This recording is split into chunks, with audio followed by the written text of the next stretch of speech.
Bonjour à tous, donc voici l'exercice du brevet des collèges, le DNB. Exercice numéro 1 de Polynésie, juin 2017, un QCM. Le jour de l'épreuve, vous n'aviez pas à justifier. Évidemment, là, on va corriger tout ça. Alors, première question, combien faut-il de CD de 700 mégaoctets pour stocker autant de données qu'une clé de 32 gigaoctets? Alors, parlons un peu de ce que c'est un mégaoctet. Donc, un mégaoctet, ou tout simplement un mot, c'est 1 million d'octets, c'est-à-dire un 1 avec 6 zéros, donc 10 puissance 6 octets. Alors, je vais l'écrire pour ne pas vous confondre avec un petit zéro, voilà. Qu'est-ce que c'est un giga? Un gigaoctet, eh bien, c'est tout simplement, quand vous avez giga, c'est 1000. Donc vous avez 1000 mégaoctets. Quand vous avez un disque dur de 1000 mégaoctets, vous avez un gigaoctet. Conséquence, eh bien ici on aura donc 1000 fois plus de mégaoctets que de gigaoctets.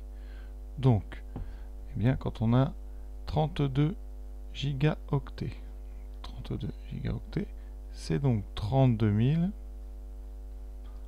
mégaoctets. Dans votre CD, il y a 700 mégaoctets. Donc on va faire une division. On fait donc 32 000 divisé par 700. Alors ça simplifie déjà par 100, donc il vous reste 320 sur 7. Alors on peut essayer d'éviter la calculatrice, donc un gros multiple de 7 près de 320, vous avez 280, puisque 28 est un multiple de 7, c'est 4 7, donc 280, c'est donc 7 fois 40. Alors, on va jusqu'à 320, donc vous aurez 287, 294, donc ça sera 42, 301, 43, 308, 44, 315, 45. Donc 320 sur 7, c'est tout simplement, alors je dis tout simplement, donc 7 fois 45, on était à 315, donc il reste 5 de marge, divisé par 7, ce qui donne donc 7 fois 45 sur 7, plus 5 sur 7, donc 45, plus 5 septièmes. Autrement écrit, si vous préférez faire une division euclidienne, bien 320, c'est 45 fois 7, plus le reste, c'est-à-dire plus 5. Donc vous pouvez faire 45 paquets de 7. Donc dans 32 000, vous pourrez faire 45 paquets de 700. Et il vous restera encore à mettre 500. Donc vous aurez besoin d'un 46e CD. Donc il faut 46 donc CD de 700 mégaoctets. Ceux qui ont une calculatrice, vous faites la division. Hein. On va la faire d'ailleurs, je vais vous montrer ce que ça donne. Voilà, vous voyez, ça donne donc, eh bien vous faites 320, vous faites diviser par 7. Il vous reste, vous voyez, 45,71, etc. Donc vous aurez besoin de 46 CD. Donc la réponse ici, eh bien, vous voyez, c'est donc 46. Donc les seules choses importantes, on va dire, dans cet énoncé, c'est la définition du gigaoctet ici. Donc un gigaoctet, c'est 1000 mégaoctets. Deuxième question. Question 2. Donc on a du Pythagore. Vous avez un rectangle de 10 par 20 et on veut trouver une valeur approchée à environ de la diagonale. Alors, d'après Pythagore, dans le triangle ici, que je vais noter ABC, qui est rectangle en B, on a donc l'hypoténuse au carré, d carré, qui vaut la somme des carrés des deux autres côtés. Donc, d carré vaut 10 au carré plus 20 au carré, ce qui donne 100 plus 20 au carré, 400, donc 500. Ainsi, bien d, c'est la racine carrée de 500, puisque 500, c'est son carré. Voilà. Donc, on va le faire à la machine, évidemment. Mais sinon, vous voyez déjà les deux zéros ici, ça veut dire que c'est 5 fois 100. Donc on va pouvoir dire que c'est racine de 100 fois racine de 5. On peut comme ça séparer racine carrée et racine de 100, et bien vous le connaissez, c'est 10. Ça fait donc 10 fois racine de 5, c'est une façon de le voir. Sinon, autre façon de voir les choses, eh bien, il faut trouver un carré qui est près de 500. Bon, alors, vous avez le choix, vous pouvez tester. Ici, vous avez 15 au carré. Alors 15 au carré, on sait que ça fait 225. Donc déjà, c'est pas lui. Nous, on doit être proche de 500. 30 au carré, ça fait 900. donc on est très loin. Donc réponse, on est très près certainement de 22. D'ailleurs, un carré que vous connaissez, c'est 20 au carré. 20 au carré, ça fait 400. Et 22 au carré, comment on peut le calculer? Bien, vous posez bien évidemment le calcul. Sinon, ça peut être une identité remarquable. Si vous les connaissez, c'est le carré de 20 plus 2. Donc ça donnerait 400 plus ce double produit 2 fois 20, 40, 80 plus 4, ce qui nous donne 484. Effectivement, on est près de 500. Donc c'est la réponse 22. Pour ceux... Alors la calculatrice, vous voyez, racine de 500, c'est 10 racine de 5. Je convertis en décimale, vous voyez, à peu près 22,36. Pour ceux qui s'intéressent, le carré de 22, vous voyez, c'est bien 484. On peut passer à la question suivante, une équation du premier degré. C'est une équation du premier degré. Ici, la variable x, vous voyez, elle est à la puissance 1. On va donc mettre tous les x à gauche, qu'on appelle isoler les x à gauche, et on va mettre toutes les constantes à droite par des soustractions et des additions. Donc première chose, enlever ce plus 3. Donc on va faire moins 3 des deux côtés. Ça nous donne 2x, donc est égal à 7x, moins 4, moins 3. On a enlevé 3 des deux côtés, donc ici à gauche, bien vous voyez, vous aviez plus 3, moins 3, ça faisait 0. On va enlever le 7x à droite en enlevant 7x des deux côtés. Donc à gauche, vous aurez 2x moins 7x. Et le 7x a disparu à droite puisqu'elle a été soustraite. Moins 4, moins 3.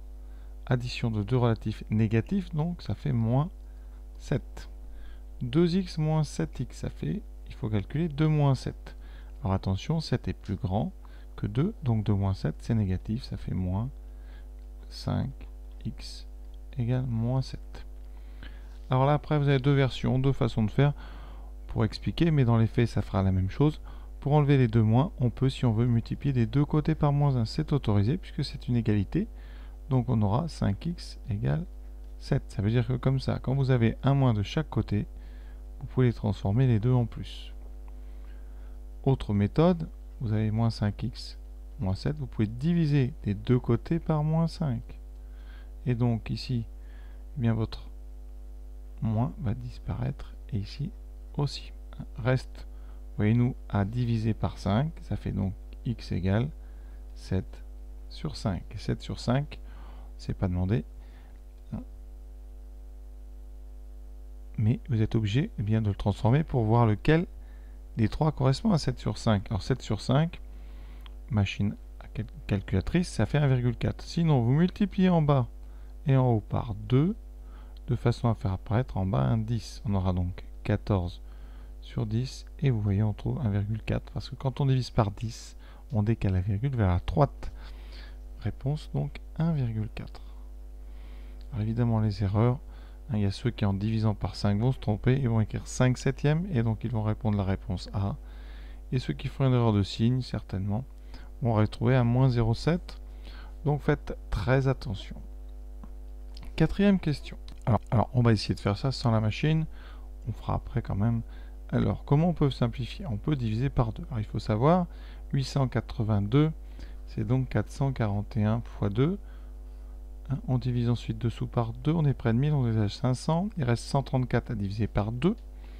Donc, vous êtes à 120 plus 14, donc ça fera 67. Donc ici, on fera 567. Alors après, c'est plus difficile, ça va être divisé par 3.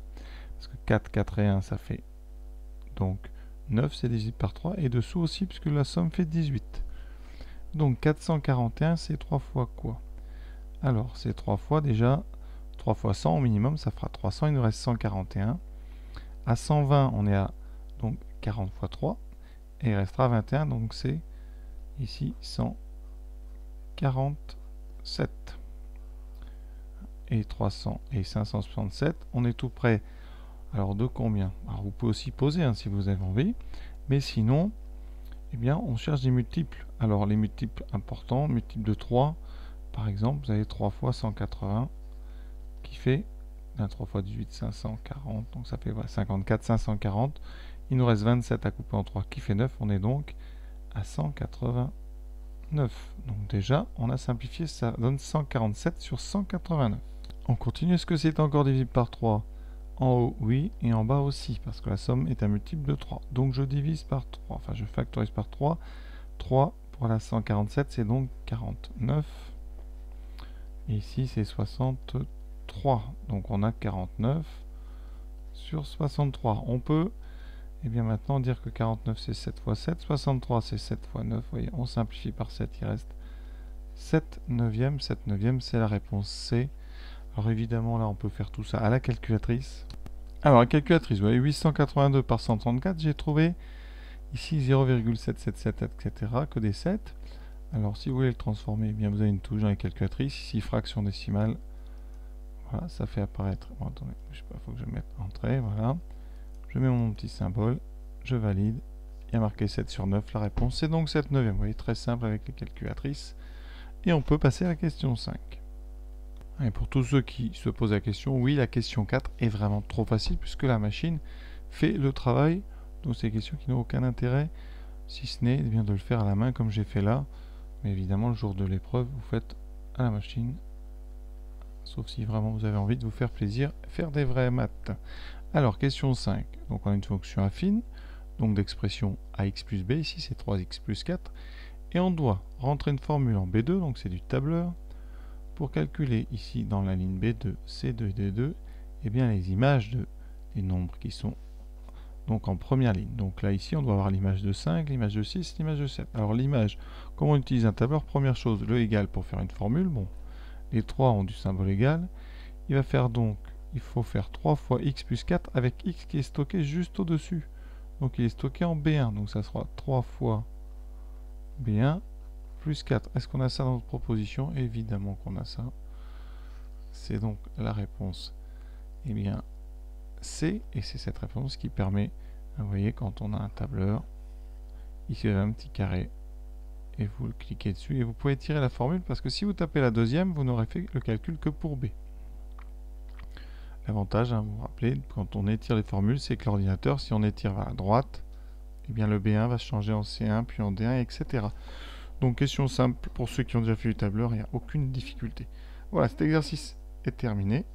J'espère que ça vous a plu. Donc les questions intéressantes, bon, il n'y en a pas tant que ça, mais la question sur la diagonale, ça peut aller. La question, l'équation du premier degré, c'est toujours utile. En tout cas, au lycée, vous en aurez besoin. La fraction, c'est un petit peu truqué par la machine. Le tableur, trop simple. Et la première question, un petit peu de culture. Il faut savoir ce que c'est un gigaoctet par rapport à un mégaoctet, donc c'est pas inintéressant. Donc voilà, et bien écoutez, j'espère que ça vous a plu. A bientôt pour la suite de ce brevet des collèges de juin 2017 en Poly.